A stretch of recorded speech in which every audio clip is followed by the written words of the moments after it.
Hello and welcome to another episode of Historic Hindsight. I'm John, that's Tom, and today we're going to talk to you about pea soup. That's right, Johnny, or the Battle of Pea Soup, or what's really called the Battle of Pea Ridge, or really, it's actually a battle over a tavern, so I think you're going to particularly like this one, Johnny. A battle over a tavern? Over a tavern, and so in celebration, although this is not in right. Tennessee, I am drinking Tennessee whiskey because we're in the South, we're fighting the dirty rebels, and we win, so victory by stealing their whiskey. All right, so Civil War, 1862. Are we doing it? 1862. Yeah, this is a Civil War in Hindsight special. To, as it happens, history in real time, so to speak. It's spring 1862, March to be specific.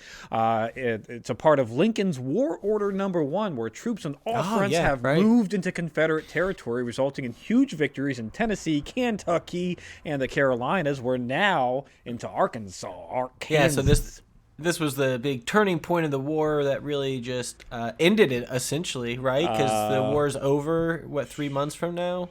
Or 3 years from now, but 3 years.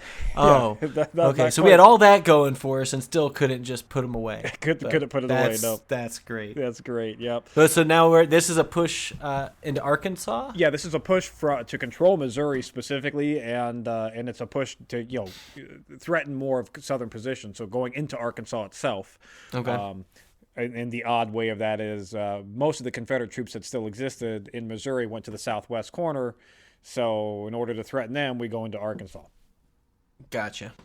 As Union troops attempt to control the area, they've pushed the state guard from Missouri pretty much all out of Missouri. There's not a lot of troops left there, any substantial army.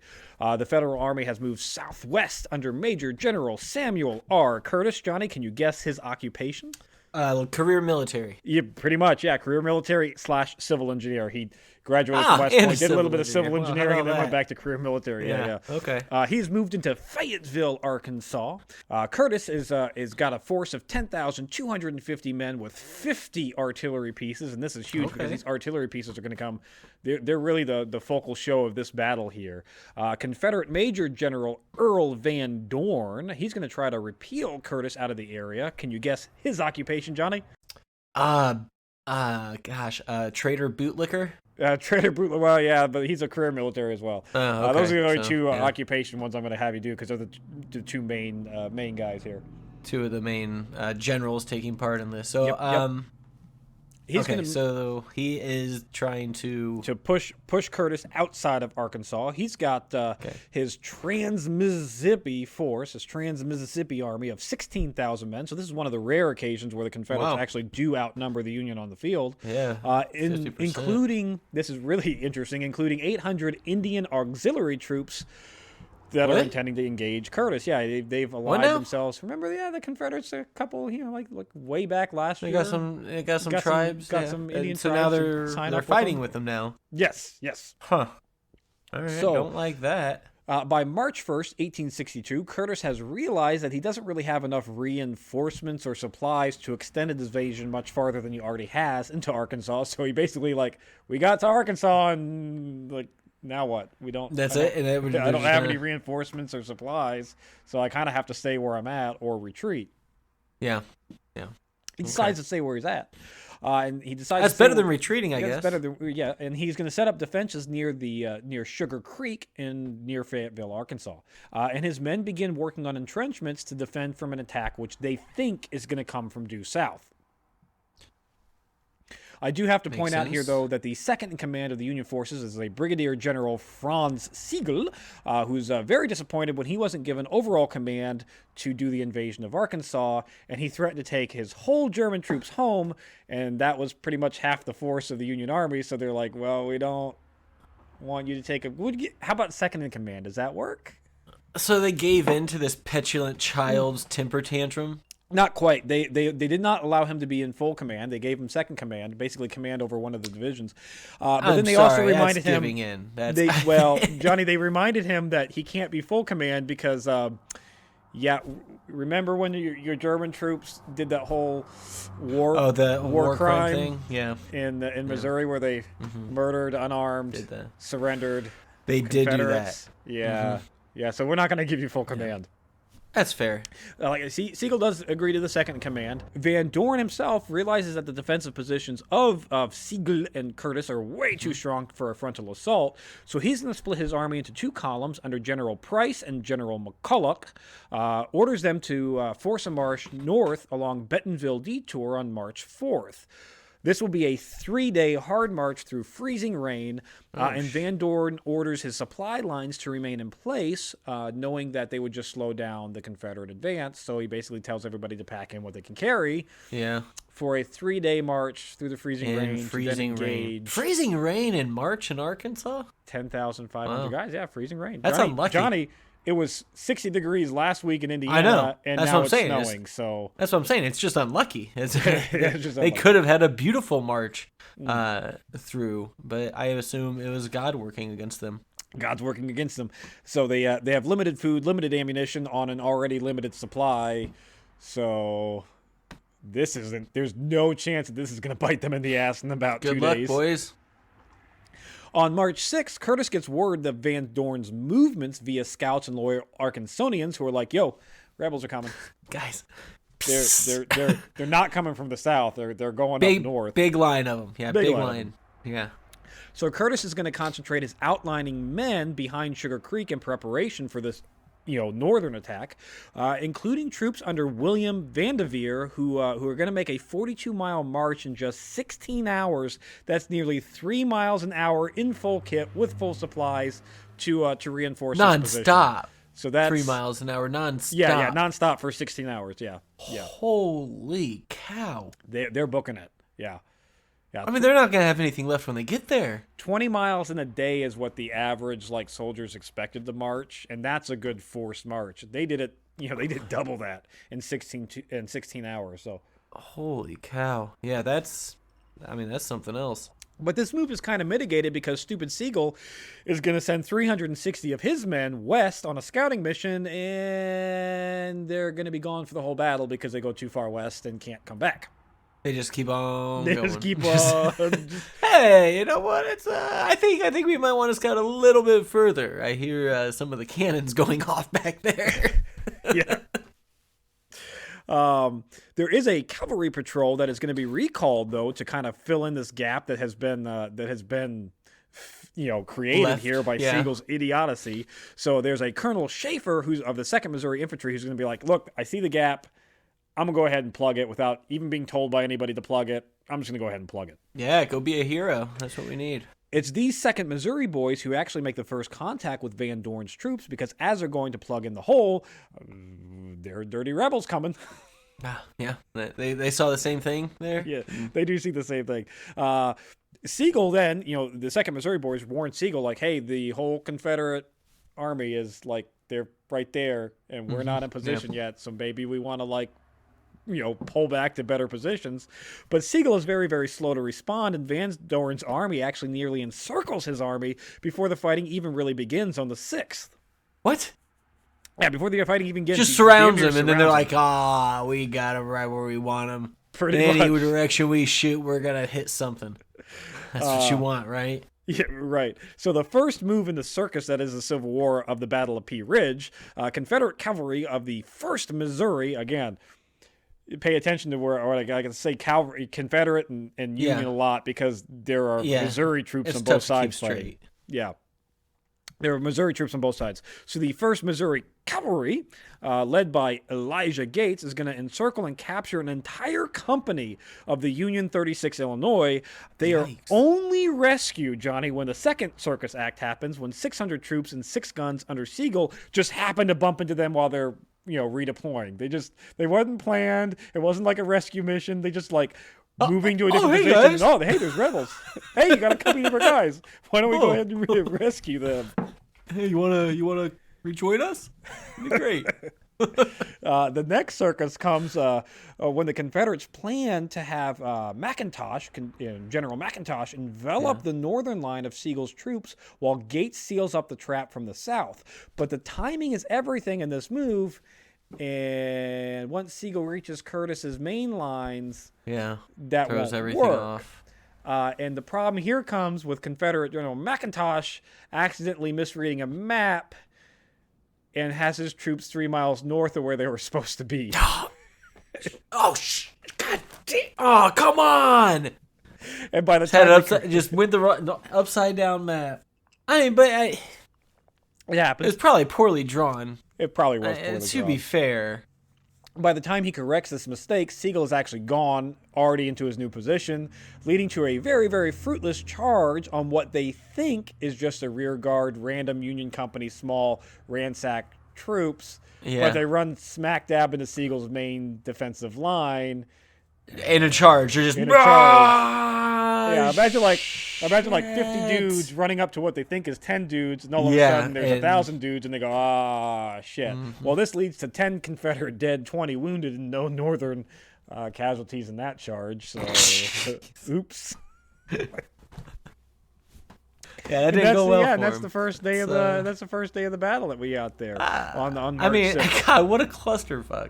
Like what? The Union basically narrowly avoids catastrophe with having Sigel's entire army, or his branch of the army, cut off and surrounded. He barely avoids that through just luck of the draw of a Confederate misreading a map.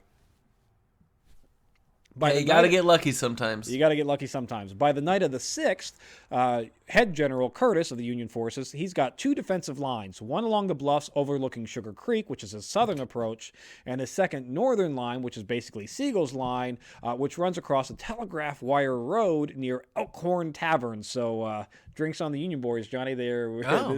And spoiler alert, this is where the majority of the fighting is going to happen, is right around this tavern.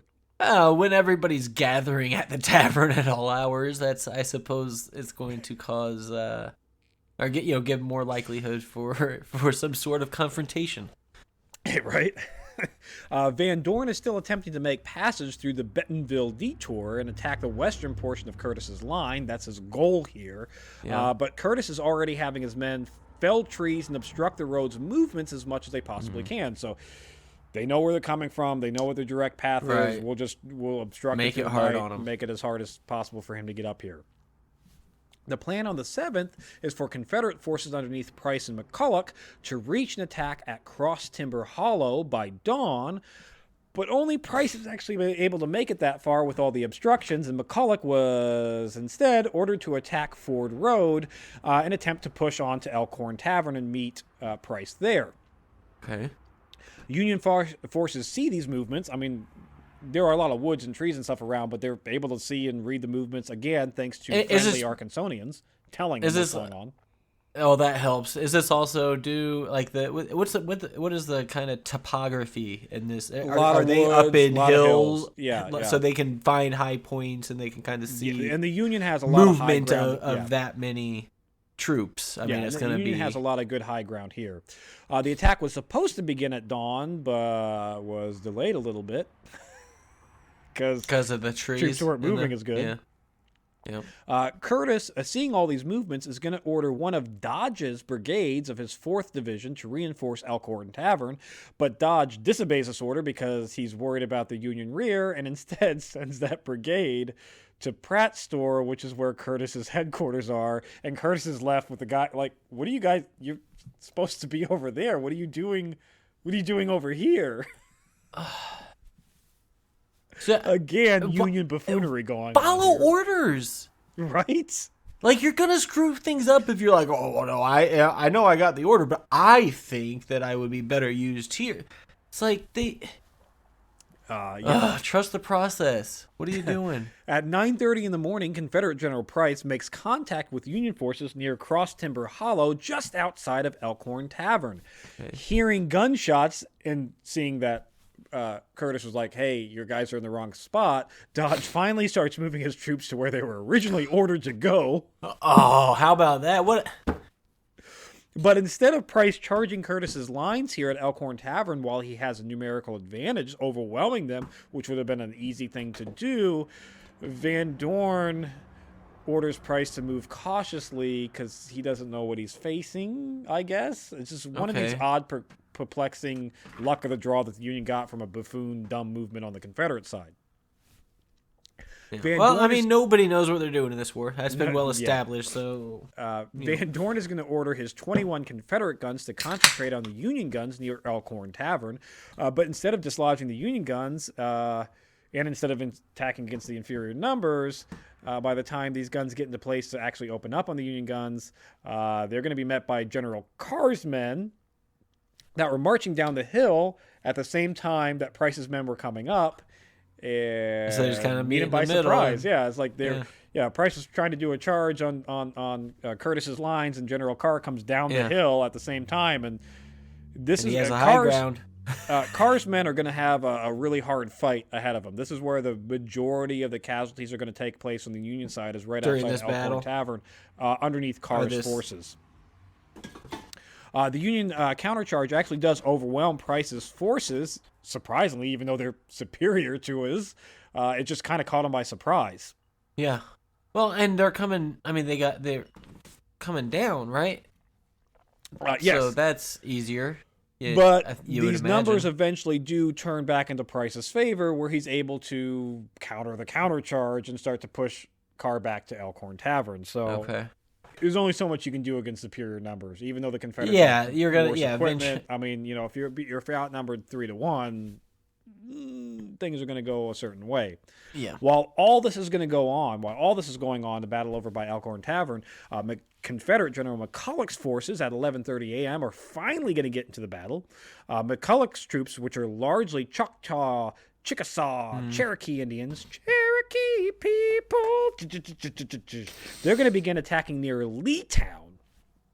A small Union force under Osterhaus sees McCulloch's entire division just a few hundred yards away, shits his pants, then orders his small force under Busey to engage to buy enough time to bring up the rest of Osterhaus's brigade to try to defend. We're talking shit. about like a regiment of troops going up against the entire McCulloch's forces. Yeah. So and They need, it was And like they're you're all- buying your time. Just give us 10 minutes to get the they're rest like, of our forces up. you sure someone's coming, boss? Because I see a lot of enemies and not a There's lot a of lot blue of 'em. behind me. and I don't know if you know this, but we don't know how to shoot these guns very well yet. So, 6 Union guns underneath Busey's forces, actually cannons that is, open fire and kill at least 6 Confederates. But that really doesn't matter if you kill 6 Confederates when they have 3,000. how many do they have left now? Well, 2,994? There's a force Oh, of shoot. 3,000 cavalry under McIntosh who quickly overwhelm Busey's forces because, again, it's like 3 times the men that they have. It's only what you can get. Yep. But this bravery here does give enough time for Osterhaus to bring up 9 more cannon in addition to the 6 that are there, along with his Okay. brigade. The opening cannon rounds fired blindly into the forest, mind you. So these are just like, we know the Confederates are in the forest, open up on the forest, terrify the Cherokee forces and rout them, and they're going to be basically gone for the rest of the battle. They said, no, we don't want any part of this. There I guess are- started ripping through trees, probably, like blowing up trees. Yeah, it's gonna trees are do- becoming shrapnel. Trees Yeah. will be basically used as shrapnel when these artillery rounds hit the tree and just explode the tree. So Yeah, and send splinters flying everywhere. I'm sure people ended up with, shards of wood in their face. Yeah, exactly. As the Cherokee forces retreat, McCulloch is trying to, come out of the tree line to assess the Union position. He's also trying to, rally his troops. As he comes out of the tree line, he's going to be promptly shot through the heart by Union skirmishers and die on the spot. So And you're to blame. basically, the third in command of the Confederate forces is shot on the field and dies. Woof. So don't go out into an open field by yourself if you're I know, general. I know That's exploding lifeless. trees are scary, but they're exploding because they're taking away a lot of that fire that's coming at you, the gun, the lead. So Now- he just walked out in the field and said, "Hey guys, what's happening? How are we doing?" Bang, dead. Pretty much, yes. Cool. Now, McIntosh is informed that he is now in command of McCulloch's forces. Fearing that the news is going to dishearten his men, he actually refuses to share it with anybody, and instead, he is going to lead his former regiment of the 2nd Arkansas Mounted Riflemen on a brave charge against the Union lines to defend the honor of McCulloch, where he is promptly going to be met by a brigade volley fire as his men exited this timberline, and McIntosh is going to be shot in the chest and also immediately die on the scene. So now it's not even noon, and the Confederates have lost 2 generals in this battle. 2. I hope they have their chain of command well sorted out, because now what? Well, Johnny, now what is a Colonel Herbert, who is unaware that he is now in command of McCulloch's forces, leads an attack on the south portion of the battlefield into the woods, while the remainder of McCulloch's troops were like, what do we do? Who's in charge? We got 2 generals that are dead and on a the colonel field. who's over there doing his own damn thing, completely unaware of what the hell's going on and that he's actually in charge.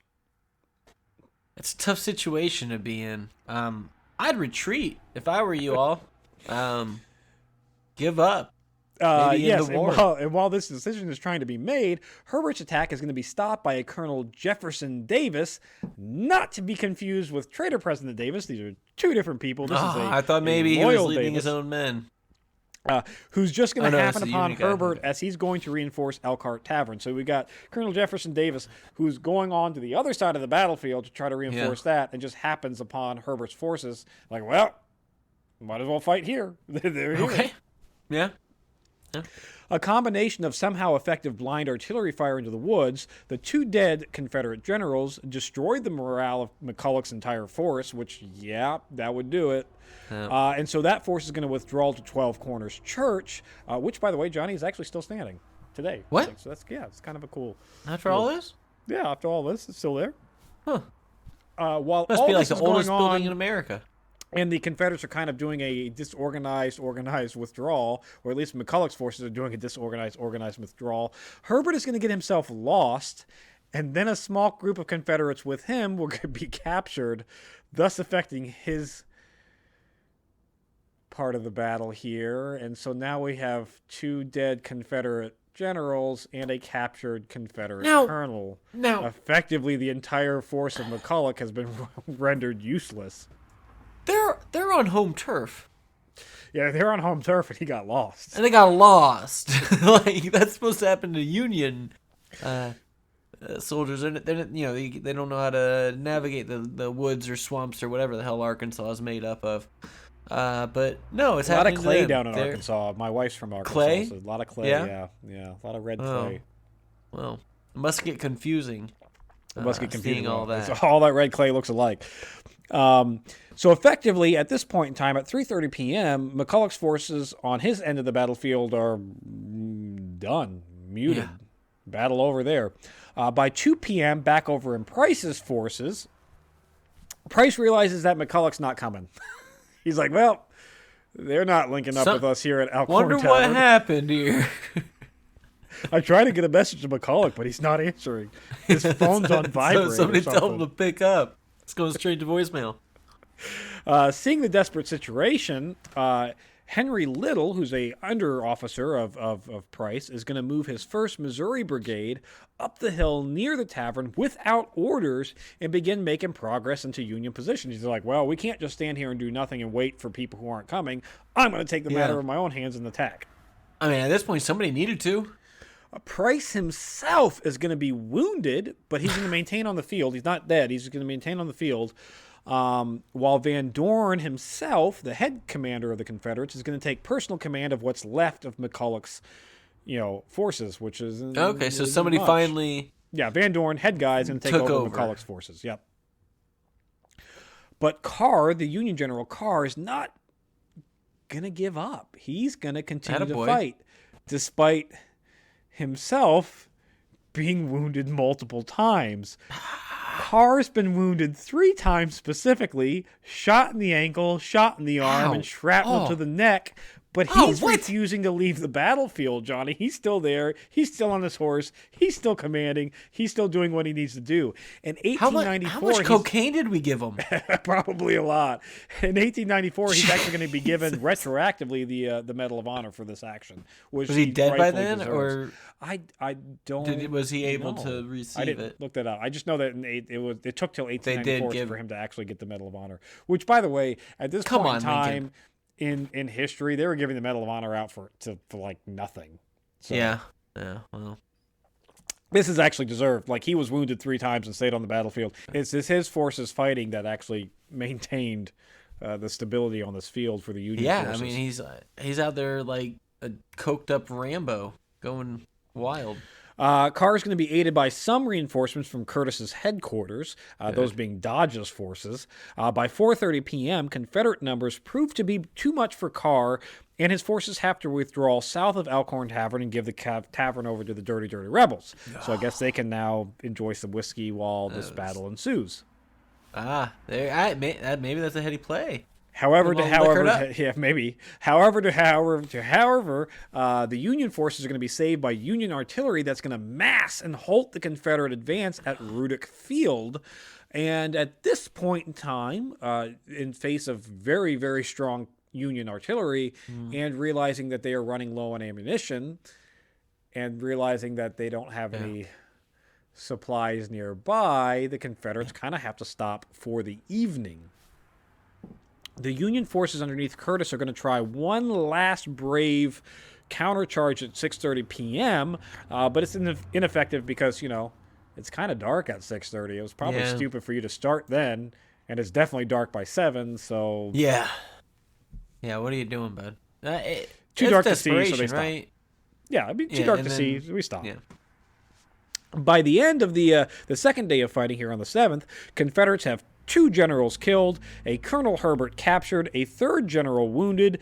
Union has yet again new defensive lines that they have established, so they keep pulling up new lines. They're not leaving the ground entirely. And Curtis intends to mass both his artillery and Sigel's forces with his own to end a concentrated artillery counterattack in the morning. So his plan here is he's going to take Sigel's forces, his own forces, and all the artillery, mass them in one location, do an artillery bombardment, and a counterattack in the morning. Okay. Side note here, on the second day of battle, there were rumors that the Cherokee Indians, when they took over Boosie's forces, scalped some of Boosie's forces on the field. Uh-oh. Those rumors That's probably are not true, as probably there's lies. not a lot of evidence that has supported that. I think there might be some racism going on here where no, these Indians are scalping us. No. The rebels are using savages. You're telling me 1862 Arkansas that there were racists? Maybe just a few. No. Get the hell out of here, Tommy. So no evidence with that, but I do want to bring it up because if you do look up this battle, that is something that is brought up from time to time, but their really contemporary belief is that it didn't happen. Yeah, it's just people trying to make things seem worse than they are. Yep. Trying to make the gruesome reality of war worse than the gruesome reality of war is. Yeah. At dawn, Union General Osterhaus finds a knoll that is an excellent position for artillery just west of Elkhorn Tavern, and hey, Sigel, Herr Sigel, perfect blind. We can just shoot the shit out of the rebels at that tavern. Yeah, go collect me that knoll. And why don't we move the guns there? By 8 a.m., Sigel has amassed 21 guns in that knoll and begins shelling the 12 Confederate guns very, very effectively. Nice. When those 2 batteries withdraw, the 2 Confederate batteries withdraw, Van Dorn orders 2 more Confederate batteries to take their place. But before they even get into position, one of the artillery commanders bounces, says, "Nope, you see suicide mission. Do you see the effective fire? We can't hit those guys in that knoll. They're in perfect position. They can hit us. We can't hit them. I'm leaving." And he's going to be promptly arrested by Van Dorn to face trial later for cowardice. Well, I imagine that desertment or treason or what would the charge there? Probably cowardice deserting or or duty or abandonment something or like something? that. Yeah, desertion, cowardice under duty, something along those lines. With the Confederate guns silenced, he's going to order his artillery to mass fire on Confederate positions in the woods very, very effectively, turning these trees into shrapnel, causing the 2nd Missouri to withdraw, and is actually one of the only instances during the Civil War where concentrated artillery fire before a charge actually made the charge not necessary. Like, this is proving how good artillery can be if used appropriately. Right. And so this will kind of be the guideline in future battles to, like, This is how you use artillery in a battle. The Union guns here really saved the day. Yeah, so they in learned that second something. battle, halting learned the something Confederate here. advance, and then in the third day, like weakening up the forces. Yeah. After this withdrawal, Van Dorn is going to attempt to bring up more artillery, but he finds that they are 100% out of rounds for those guns. So yeah, we've got more guns, but it doesn't matter. Doesn't do you any good, does it? No, not unless you have ammo. We've got 0 rounds, Johnny, and the closest reserve ammunition depot is 6 hours away by horse. So that's a 12-hour round trip. There, that's gonna be to get the nearest ammunition. Realizing that he has no artillery rounds, realizing that he is low on infantry rounds, and seeing that the Union forces have massed in front of him, he's going to go ahead and bounce. He's going to retreat via the Huntsville Road and try to get as much of his forces out of there as quickly as possible before overrun by Union forces. By 10:30 in the morning on the 8th, Sigel is going to send his forces forward and push the retreat. By 11 a.m., Union forces retake the tavern and cry, "Victory! Victory! Victory!" There we got it. And I'm sure a few casks of whiskey are going to be cracked open here because mission accomplished. Mission accomplished is right.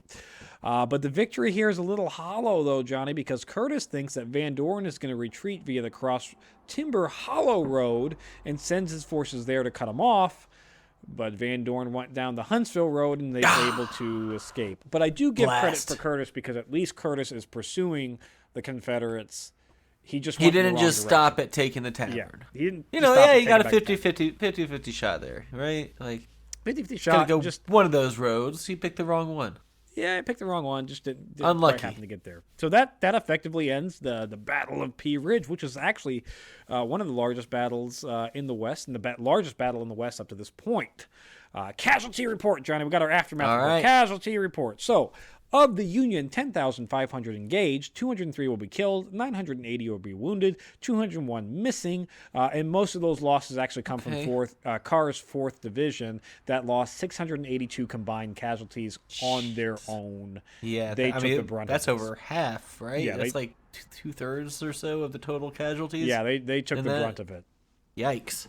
Of the 16,500 Confederates, Van Dorn is going to report to his superiors that he lost 800 combined killed and wounded, and around 2,000 to 3,000 or 200 to 300 captured. Sorry. Oh, that's a difference.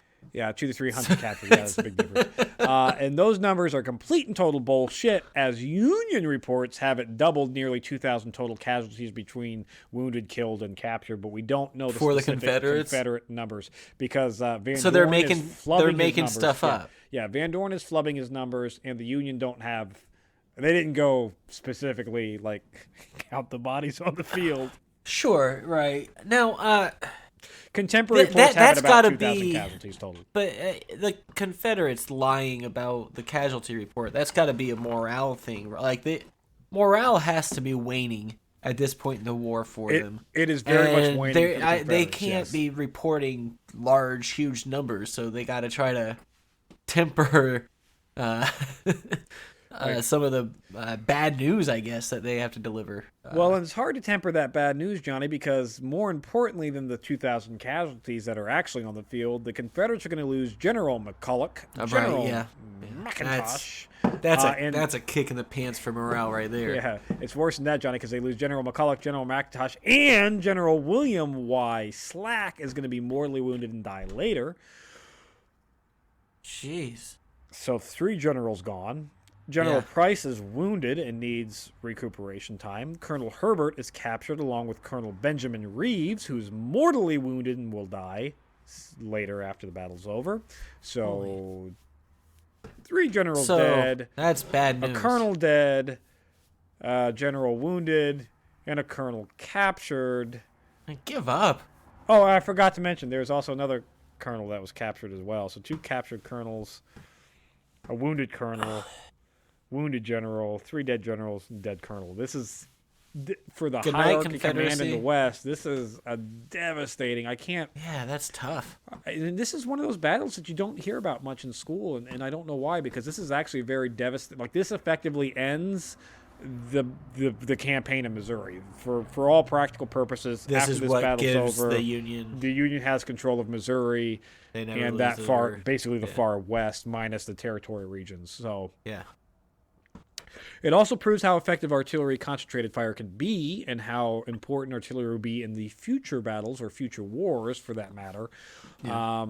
Really making artillery come to its own. Like, before this point, it's kind of more of a morale booster than anything else. But in this specific battle, it is the defining. Those 50 Union guns saved the Union Army. Yeah. Yeah. And like I said, Johnny, probably most importantly, the Union owns Missouri. So It's ours now. Thank you. And you're right. Like, we were joking at the beginning of this episode about, like, the war's over in a couple of months. The beginning of 1862 comes up so well for the Union. Yeah. I don't know how it went beyond 1862 in a lot of ways, but follow us. We'll find out, I guess, right? Yeah, follow us on Civil War in Hindsight as it happens in real time, and see how the Union just fucks things up. And spoiler alert, it's all McClellan's fault. That's it for this week in Historic Hindsight. Thanks for listening. Be sure to subscribe, rate, and review, and join us next week when we talk about a cult murder mystery or something.